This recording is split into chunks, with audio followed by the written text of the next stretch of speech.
on today?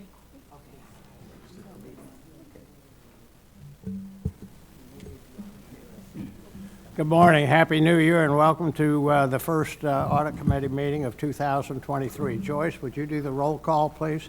Sure.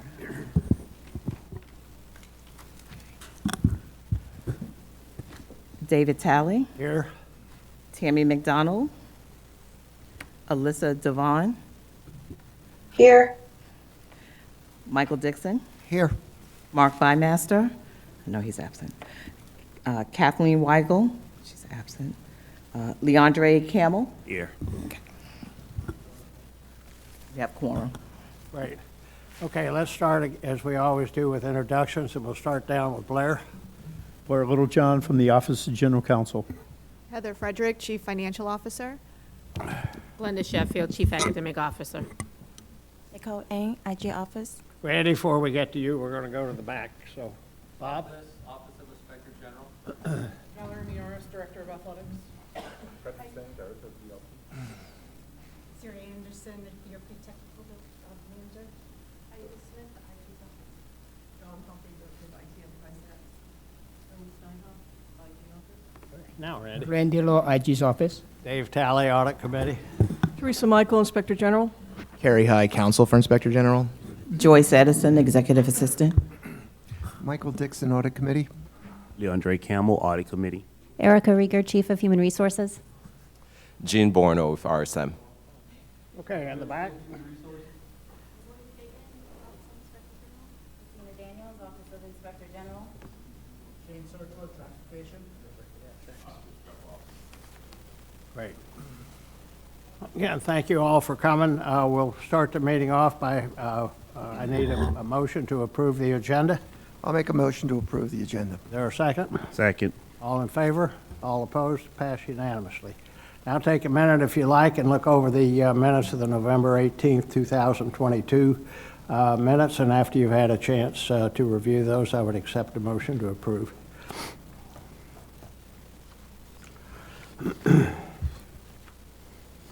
I'll make a motion to approve the minutes.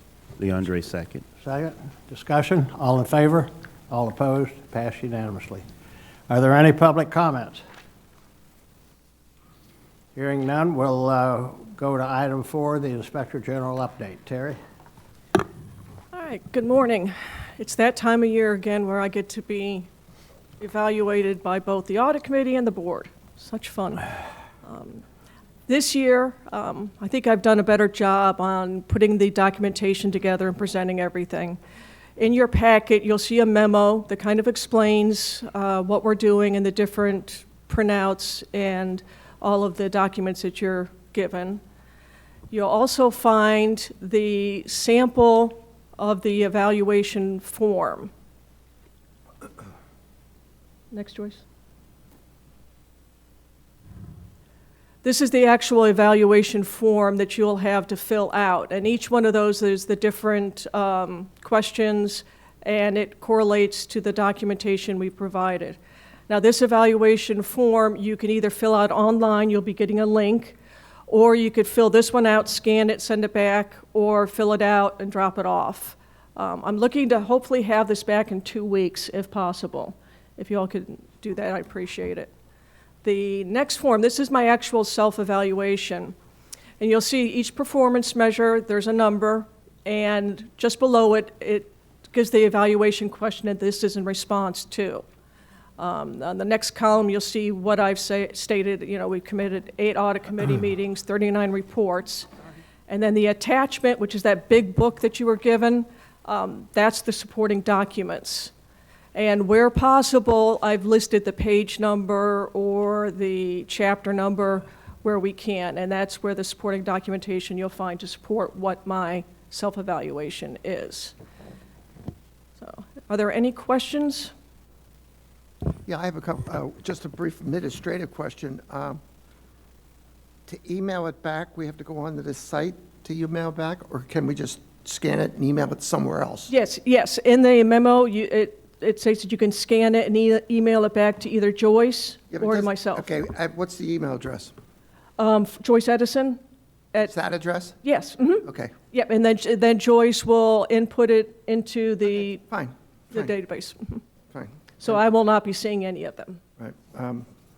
Just a comment for the general comment. I thought that this, the way we're doing it this year is so much easier for a committee is. person to understand what we're answering and why we're answering certain things the way we do. So I'd like to commend the improvement on this process, because instead of, like I said to you earlier, instead of 5 hours, I could do it in 30 minutes. And that's very valuable to me. Thank you very much. I appreciate that, and I know the time that everybody here, everybody's working full-time, and, you know, we appreciate your support, and the staff and I worked very hard to get this together. So thank you. Now, relative to the questionnaire itself, I have a couple questions, and I'm not quite sure how to answer the question, because I can assume something based on other things, but there's a couple questions here maybe I'd like to just ask about, Sure, if I may. sure. And I'm going to look at the evaluation itself, the general evaluation. For example, bear with me here. Question number 14. Number 14, just a general comment. I know during a couple of committee meetings, we have had discussions on the school police. So I know that's happened, but my other part of this is, relative to other things that are listed here, has there been any? Okay, let me see which. I'm sorry. Yeah, okay. Number Oh, 4, promptly reversed. Yes, if you will see that there, we have the notation as far as we referred one, that Yeah. we have not had anything yet that elevated to the part of the okay, state attorney, that's U.S. the attorney. answer. Okay, now, next question. I don't know that. Right. Oh, of course. How would we know that? I would put it in my response, and you'd also see it in the summary of the reports in the annual report. The annual report, and it should be, if you look at the documentation for number 14, the self-evaluation. Okay, take me through that. Yes. Just give me the example, Sure. because that, I didn't correlate that when I was doing this, but that's okay. That's a good answer. So in the annual report, that would have been listed if we went to the U.S. Attorney's Right. Office for anything? Go back up, Joyce. Is that what you want? Yes.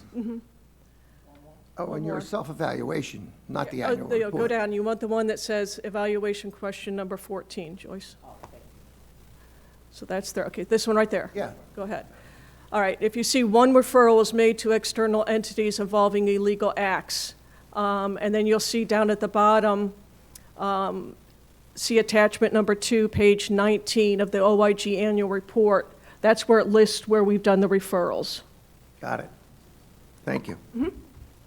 Okay. Maybe you've already answered this then. Go to question 17 for me, real fast. I want to see what your, question 17. That's okay. And I'll try to make this fast. I don't want to prolong this. I just, Right. Now, that is if we received any allegations of wrongdoing regarding either a board member, superintendent, or myself. We've had one referral during that time, and it's listed there. And we have currently, we have 3 new referrals, and those are being handled by outside law firms or Pinellas OIG. Because these are ongoing investigations, it's not something that I can really put into writing. Okay. But General Counsel's office is Fine. paying for it. Got it. Could you explain, I think one more question, now I can figure this out. Number 18, just go down a little further.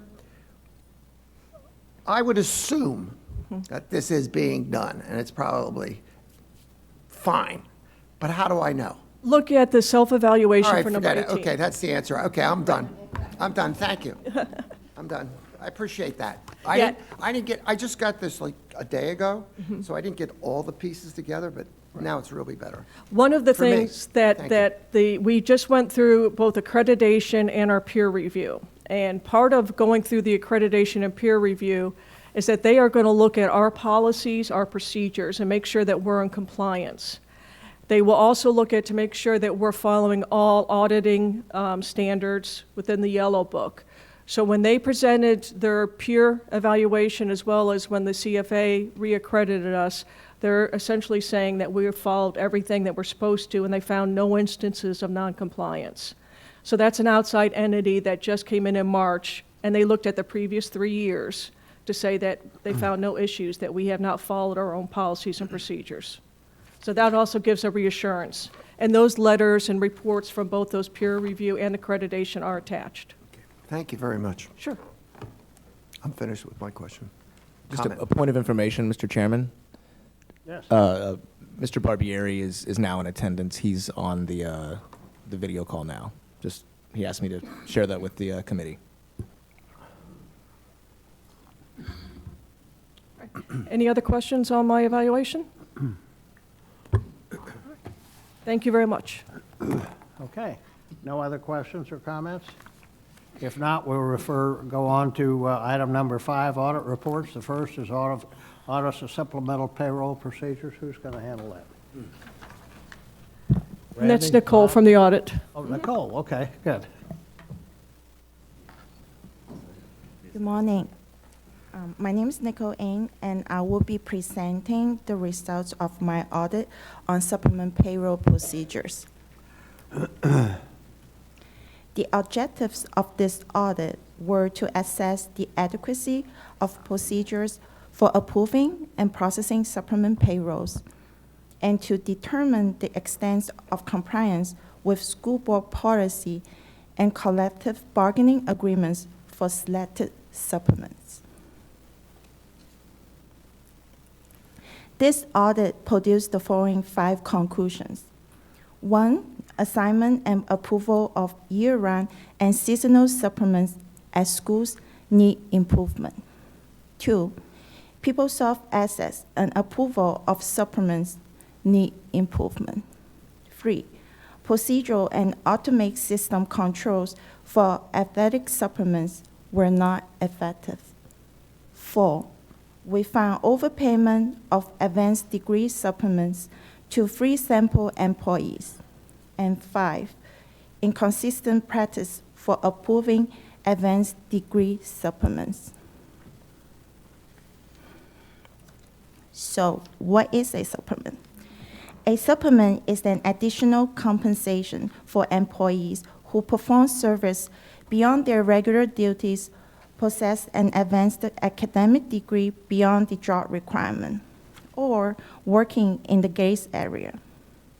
These supplements are negotiated and defined in the collective bargaining agreements for each group of employees, and each supplement is identified with a unique earning code for payroll recording and processing. Supplements can be a one-time lump sum payment or divided into a number of recurring payments during the school year. Many of these supplements are required to be reevaluated and assigned to eligible employees at the beginning of each school year.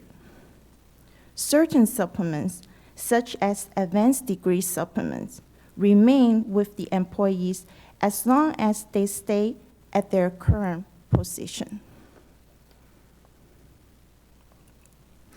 This table shows the number of supplements and total payroll expenses from 2018 through 2022. This table does not include advanced degree supplements, which is a part of an employee's regular salary. During the 5 years between 2018 and 2022, the district paid a total of $282 million in seasonal and annual supplements for eligible employees, and another $266 million in retention supplements for teachers. During fiscal year 2021 and 2022, 76% of the supplement earned codes were year-round and seasonal supplements, for school activities such as a team leaders, club sponsors, and coaching of district sport teams. These supplements are not included as part of an employee's regular salary. They were assigned to individual employees by school through the PeopleSoft supplement payroll screens on an annual and seasonal basis. In this audit, we examined the procedures for approving and processing of year-round, seasonal, and advanced degree supplements.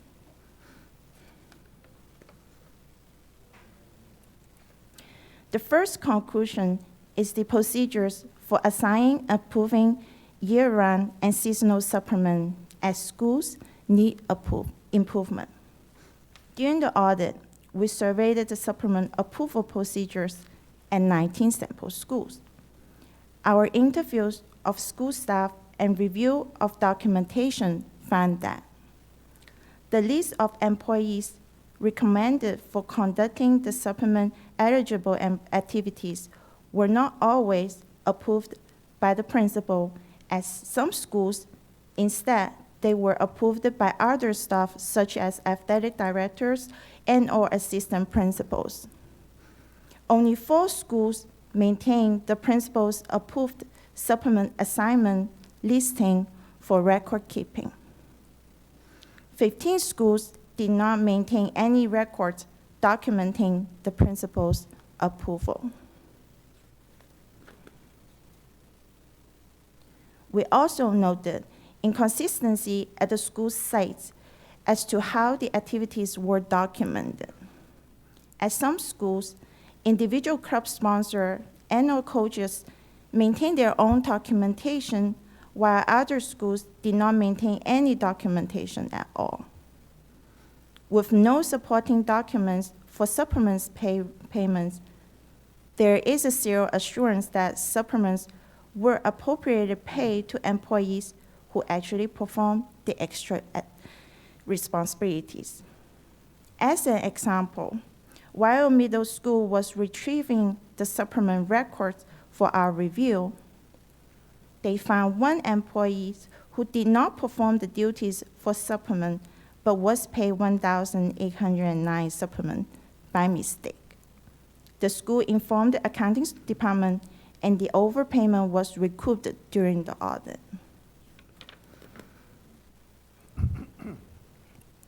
Conclusion number 2 relates to the inadequate controls in PeopleSoft access and approval of supplements. First, we found that the assignment and update of a year-round and seasonal supplement for eligible employees are recorded using the PeopleSoft supplements payroll screen by the payroll contact at each school. But no supervisory review and approval is needed prior to payroll processing for payment. Second, we noted 115 users had updated access district-wide and multiple locations to the PeopleSoft supplements payroll screen, and this appears excessive. We also identified 6 users still had access to the supplement records for their prior work location after they had transferred it to another work location ranging from 3 to over 2,000 days.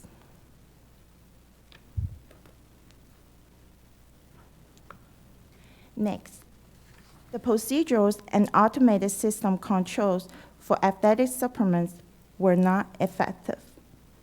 Per Florida statute and district guidelines, staff coaching of athletic activities required various certifications, such as CPR and first aid, a 3-year temporary or 5-year professional teaching certificate, or an athletic coaching certificate.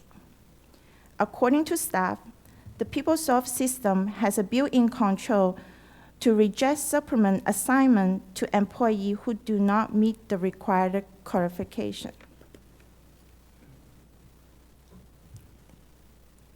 During school year 2021, 882 employees received 1,446 athletic supplements, totaling $3.5 million.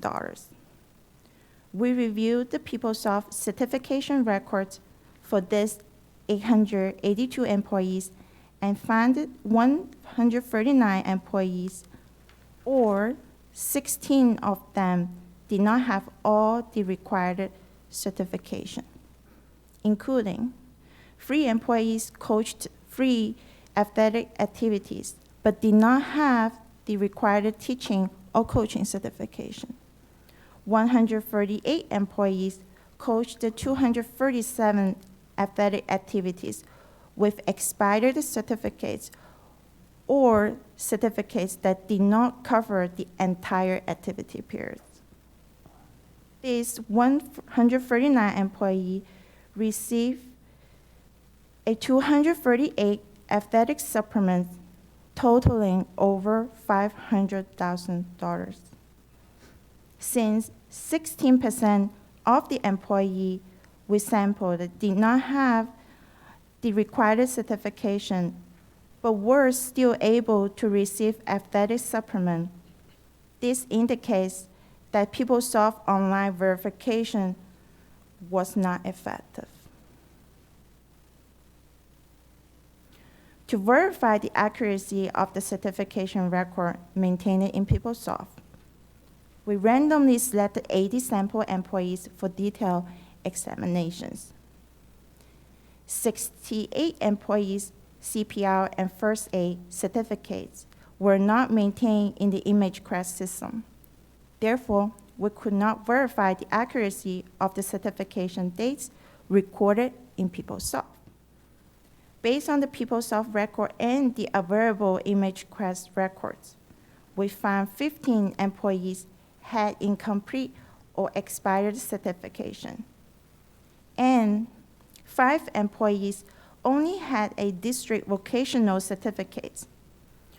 Florida Department of Education has advised the district that vocational certificates cannot be used in lieu of state-issued certificate.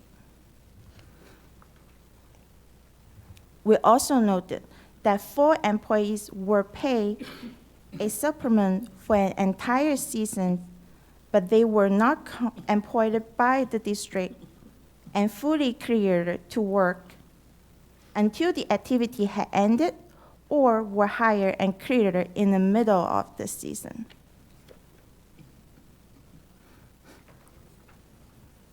According to staff, during COVID school closure, they found a significant number of coaches working without being fully cleared to work. To streamline the coach hiring process, effective fiscal year 2022, the district updated the coach hiring process. Our examination of record for 30 sample employees who received athletic supplements in fiscal year 2022 found that 19 out of the 30 sample employees had a total of 21 exceptions. These same exceptions were present during fiscal year 2021.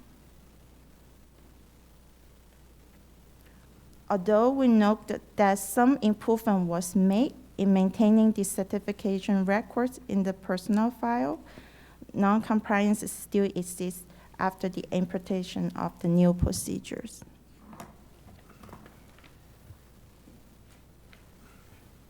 The fourth conclusion we found was an overpayment of advanced degree supplements to free sampled employees. As of May 2022, there were 5,802 employees who received an estimated total of $17 million in advanced degree supplement. Of the 6 samples reviewed, we found 3 employees were overcompensated by an estimate $14,800 in advanced degree supplements. The overpayment was caused by employees changing their positions, and the supplements should have been adjusted when they started their new positions. However, the supplement amount was incorrectly adjusted to the wrong amount, or the supplement was not removed in a timely manner when the employee no longer qualified for the supplement.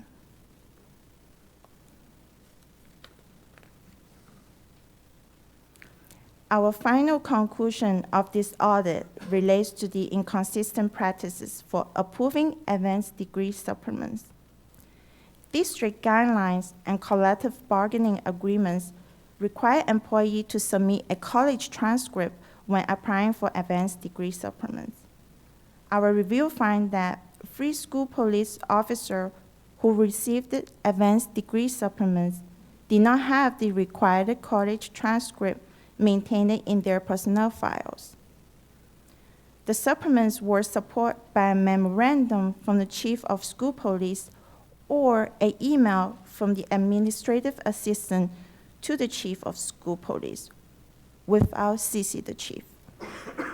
Accepting the memorandum from the chief of school police in lieu of a college transcript for approving advanced degree supplements for school police officer was not consistent with the district advanced degree supplement application guidelines and the school police officers' CBA requirements.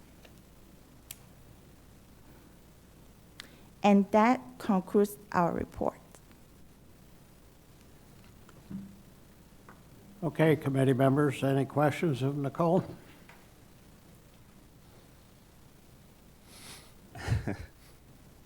No, I don't have any questions. I don't want to sound redundant and going back to the technology conversations from earlier in 22. So I'm not going to walk down that path. I just wanted, I do have one question. Image Quest. Is Image Quest couched in PeopleSoft? Is that something? It integrates with PeopleSoft. So that's the software that we use when we scan our invoices. They're all housed within Image Quest, but then there's a link within PeopleSoft in order to access them. Okay. And these work locations for the staff, were these challenge? What's my staffing challenges at these schools? Would you for the please- advanced degrees, for the police, are there some staffing issues as to, I'm trying to walk a fine line without. For the 3 advanced degree supplements, the employees did agree that they didn't qualify any longer for the advanced degree supplements. And so our process with any overpayment that we identify, it's then routed to the payroll department, and then we put the employees on a repayment plan. Okay. All right. That's, Okay, Michael?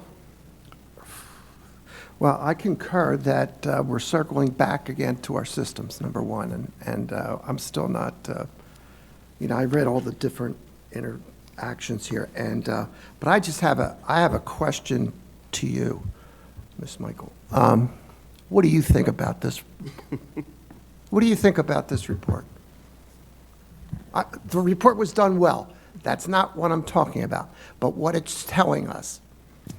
We have seen some challenges with especially the athletic supplements, and I know that I have worked with Mr. Tierney and I believe the athletic department in trying to set up a system where when a individual is chosen to be a coach, that it's not just a matter of the payroll person inputting it, because they are sometimes, depending on that school, that information is based on just the coach coming up saying, I'm the new coach for swimming.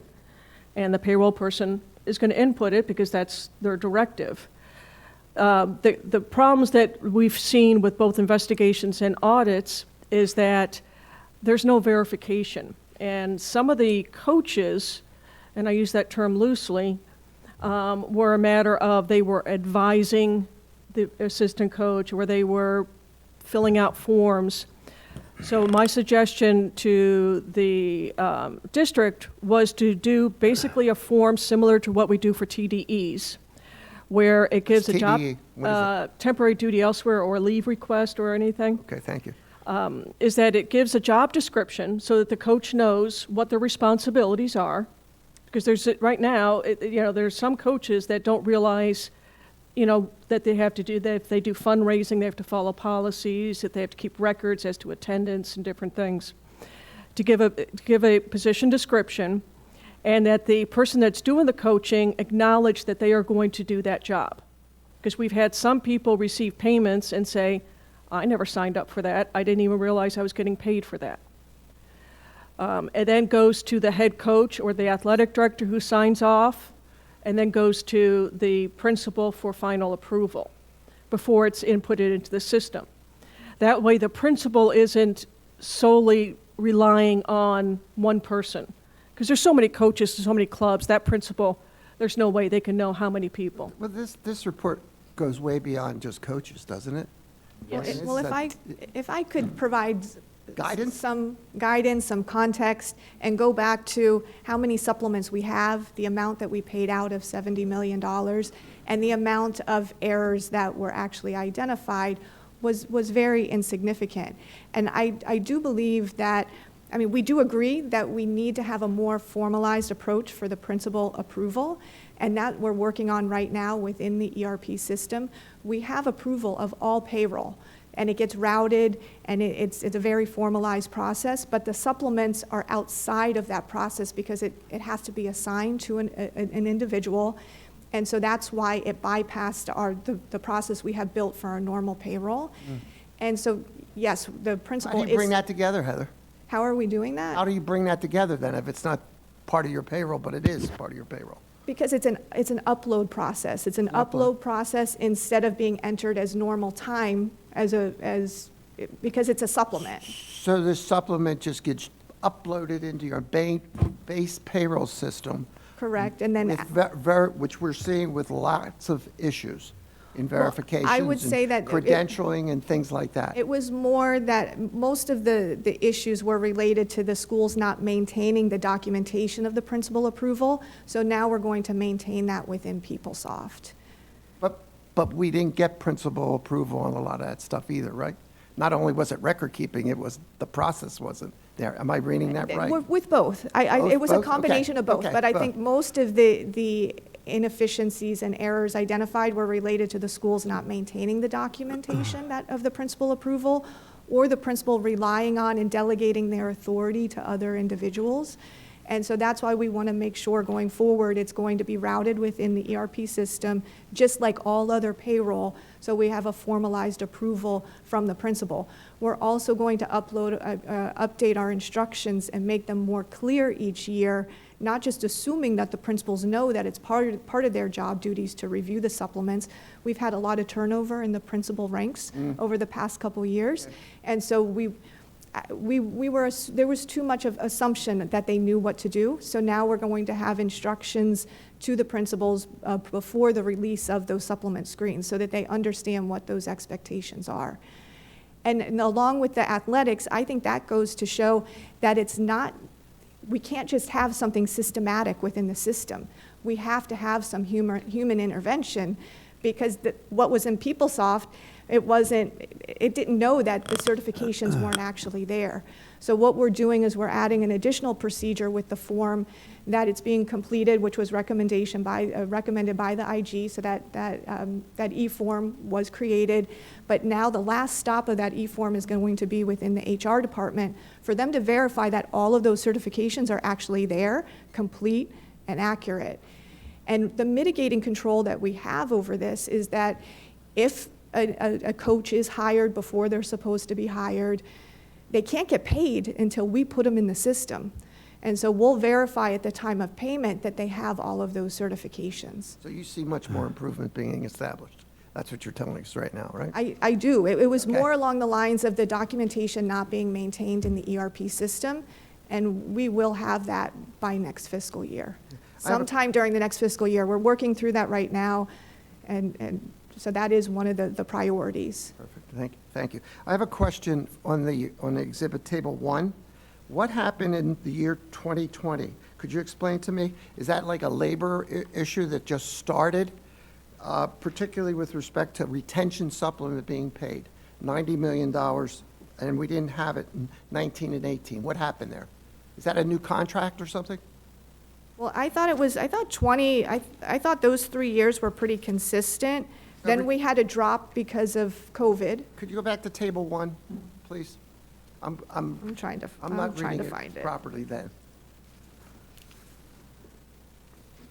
In 2020, Mr. Dixon, that is the special referendum approved by the voters to pay additional. a retention, so that was new then? That's correct. Okay, it It's was a new. referendum Yeah, approved that by was the my voters. question.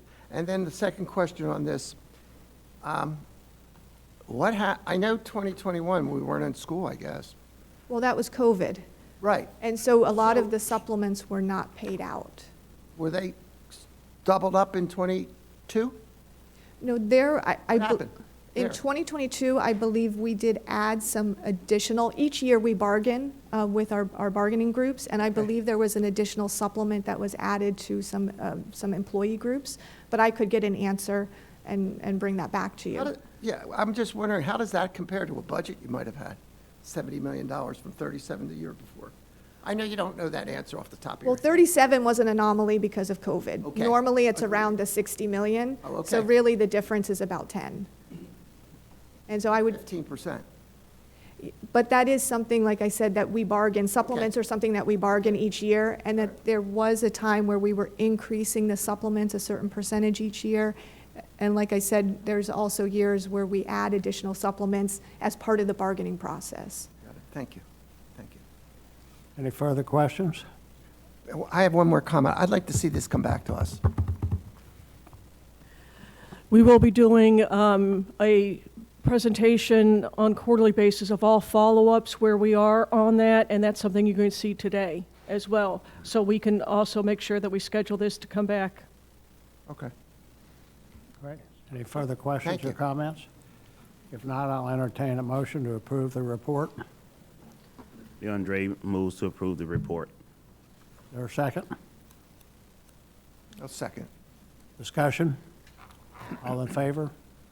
Aye. All opposed? Passed unanimously. Nicole, nice job. You did a very nice job. Okay, we'll move on now to the audit of change management for PeopleSoft system.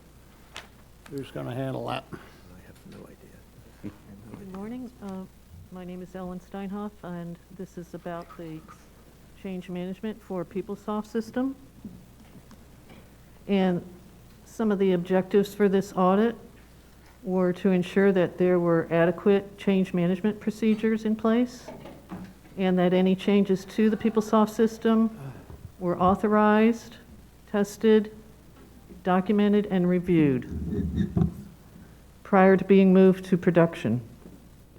We also wanted to ensure there was proper segregation of duties and access controls, and that vendors' invoices and the deliverables complied with the purchase contracts for the DB2 to Oracle conversion.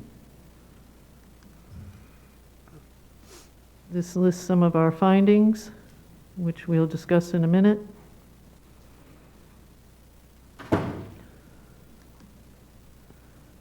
PeopleSoft is the ERP system for the district, which has been in place since about 2006, and it handles all the HR and financial transactions.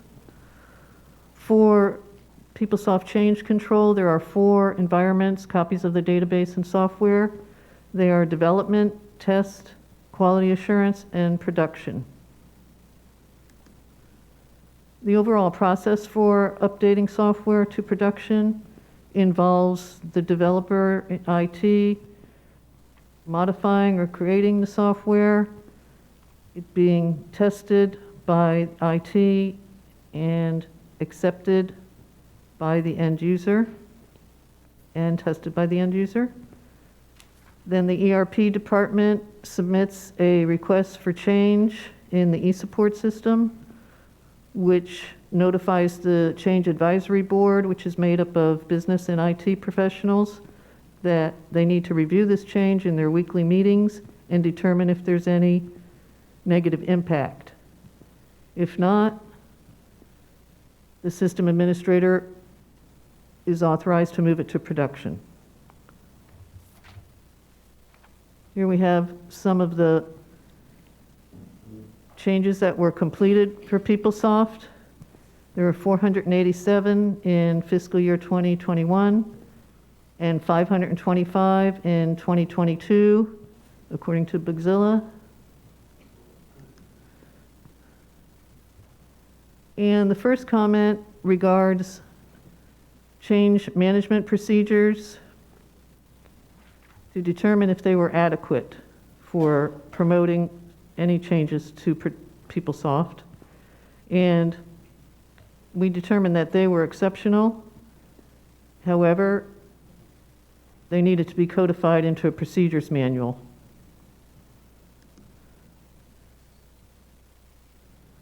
The second comment is that there are 3 systems that are used to track the changes in PeopleSoft. The first is the Bugzilla system, where changes are originally documented and how they are resolved. Then we have SharePoint and Google Docs, which contains all of the specifications and testing and sign-offs that was done for the change. And finally, eSupport system, which contains the final authorization to move the change to production. And none of these systems were interfaced or talked to each other, and therefore information is manually entered into each of the 3 systems. And some of this information includes the fact that there are multiple tracking numbers for each software change request. The first is a 4-digit number in the Bugzilla system. Then there's a 6-digit number in SharePoint Google Docs. And finally, a 6-digit number in eSupport system.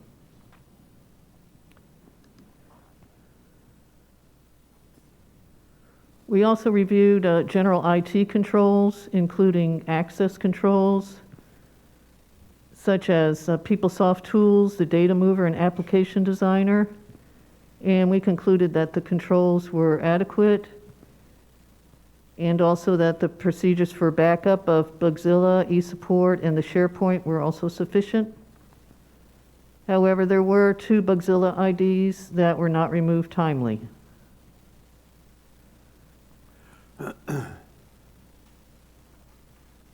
We also reviewed the conversion of DB2 to Oracle, which was completed in fiscal year 2021. We sampled from the 26, we sampled all 26 PeopleSoft modules and also the parallel testing that was done, and determined that it was excellent, very thorough. Additionally, we reviewed the invoices and the contracts, and there's an approximate amount of the conversion, about $370,000. And we did find one vendor with a duplicate payment, which was refunded to the district during the audit.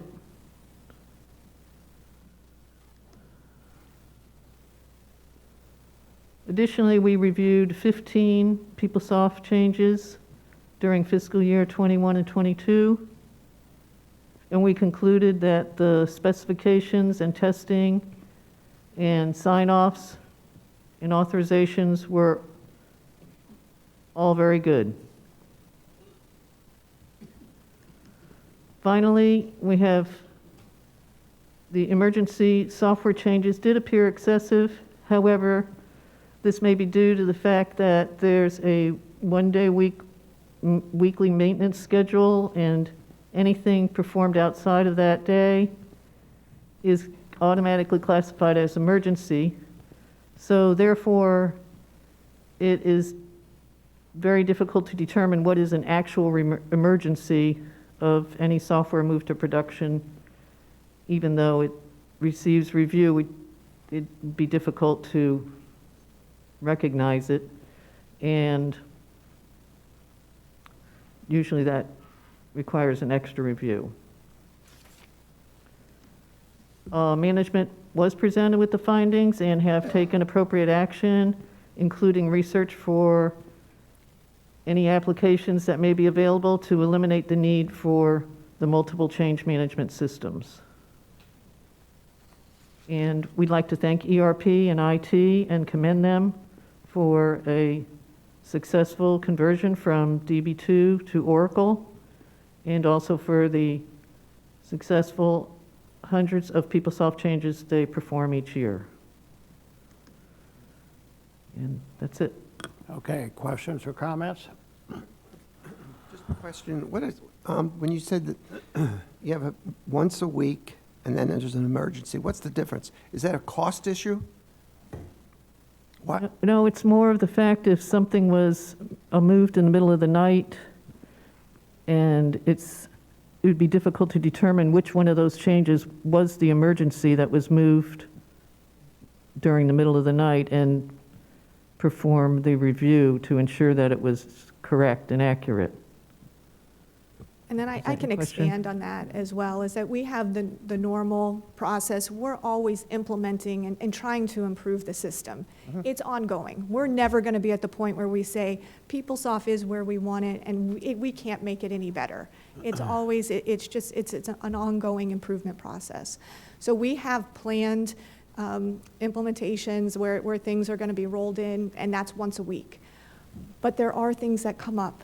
And a lot of the times it's in payroll, it's in HR, when it's impacting employees, where we say, no, we can't wait till the end of the week, it needs to go sooner, the change, whatever needs to be implemented. But know that the process of testing isn't any different. It goes through all the same levels of testing, all the same QA before it goes into production. It's just something that is a higher priority. And to be honest with you, on the business side, we think everything is a high priority. So we want it in as soon as possible because we want to make sure it gets corrected, because we want to minimize any manual input and manual intervention. So I hope that helps with what the differences are. It does. Thank you. If I may, can you expound on that a little more and how it relates to the prior audit that we just went over with some of the changes? Well, how it relates to the prior audit is we've had, where you mentioned we had Bugzilla and where they mentioned all the different tracking devices, areas or softwares that we have. One of the items we've had on our list for a while has been principal approval of the supplements. And so that was something that didn't have as high a priority as some of the other improvements that we wanted to make. As a result of this audit, that has now become a higher priority on the list. And so so it wasn't that we didn't know that we needed to put this process within ERP. There's just a lot of things that we want to change and improve, so we have to prioritize.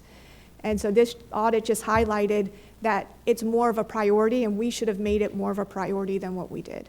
So both of them actually do somewhat interrelate, yes. I have one last question. This is for my own education here. I'm not a technology guy. I rely on other people for my support. We have these three systems that you referenced that interface changes with PeopleSoft, right? They Is that don't. right, number one? They track them. They don't interface. They track the changes that we want to make within PeopleSoft. Okay, so my question is, this Oracle thing, how does that relate to the names I just heard? Oracle is the owner of PeopleSoft. PeopleSoft is our ERP system, and Oracle bought them after we purchased PeopleSoft. They're the same. Okay, because that name just came into the conversation, Oracle. Yeah, they own Thank you. PeopleSoft. I told you I wasn't technical. Yeah. Thank you. That's okay. I'm learning too. We do this together. Any other comments or questions? If not, I'll accept a motion to approve the report. Leandre, Go ahead. Leandre moves to approve. Second. Discussion? All in favor? All in favor? Aye. Oh. All opposed? Passed unanimously. Okay, let's move on to the update of the internal funds as of January 6th of this year. Thank you, Mr. Chair and Ms. Michael. As of last Friday, we have completed the field work for 109 schools out of the 174. There's still another 65 schools to be completed. Based on the current progress, we are on target to finish all the schools' field work by the first week of March. And we expect to have the the draft management letter ready for the CFO's office for review and response by the second week or the mid of third week of March for the review and response. If everything's go as expected, we should have the management letter for this committee's review and approval in April. And again, as of today, there's nothing unusual out of the ordinary of all those schools that have been completed, except I had only a couple of schools that need additional field works to determine if there's any real problems there. That we are still working on it, and then coordinate with our investigation team to work on the further explore the areas as needed. Okay, any questions, comments? I'll accept a motion to approve. I'll approve the motion. Discussion, all in favor? Aye. All opposed, passed unanimously. One comment about that one of the advantages of having a IG's office that has both audit and investigations is that the two units work together. So if audit finds something that looks like it's misconduct, we refer it over to investigations. Same way as when an investigation is going on, if we see a systemic issue or something that's more addressed, we will refer that back to audit. So you'll find a lot of combination of activities. Thank you. Okay, we'll move on to item number 7. And just for your information, Mr. Dixon's got to leave at 10 o'clock, and once he leaves, we won't have a quorum. So if there's any way we can cover both of these by 10 o'clock, that would be great. I don't mean to rush you, but it's either that or we bring it back next month for approval. So Bob, go ahead. Okay, I was going to introduce myself, but I won't. Okay. Attached to your agenda here is our latest quarterly report that summarizes our contract and procurement-related activities. It shows that we attended 2 of the school board's advisory committee meetings, the construction oversight and review committee meeting, as well as the independent sales tax oversight committee meeting that meet quarterly. We attended 6 contract selection committee meetings, and those involved a total estimated contract value of over $32 million. Yeah. If you look on page 11, I'll try to get there real quick. We also completed 2 detailed formal reviews. One was presented to you at the last audit committee meeting. I'll pull it up real quick. We presented this report to you. It was a contract, and we reviewed the reconciliation provision in this contract, and we provided a detailed report to you on that last meeting. More recently, our current project that we're wrapping up is this one here on page 12. We're looking at the procurement process that we use to procure the fingerprinting and background check services. We're wrapping that up now, and we hope to give you a detailed report at your next meeting. Are there any questions? Question on that.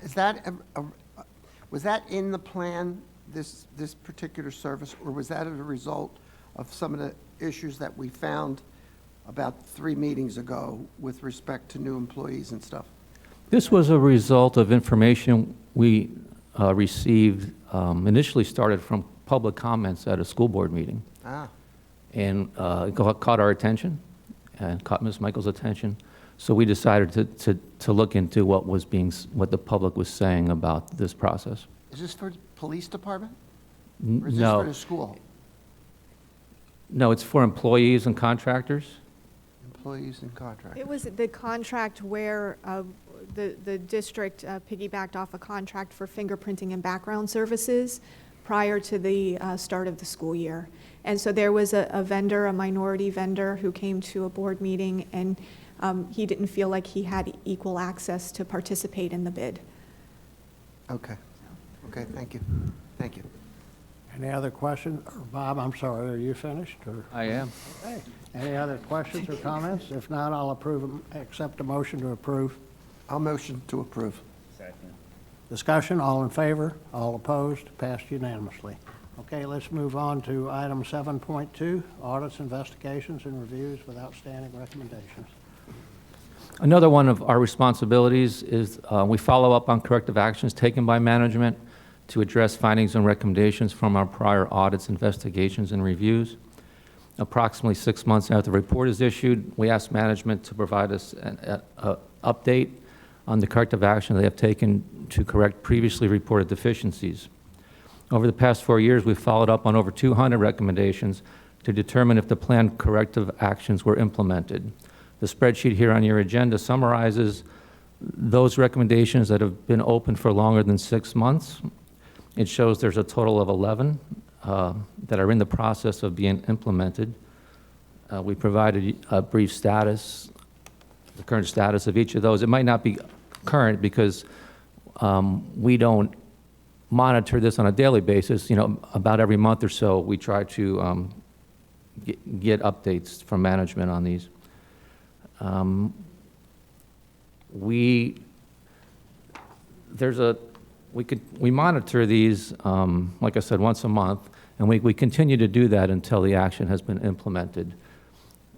As Ms. Michael mentioned earlier, going forward, we plan on giving you a report like this on a quarterly basis, keep you up to date.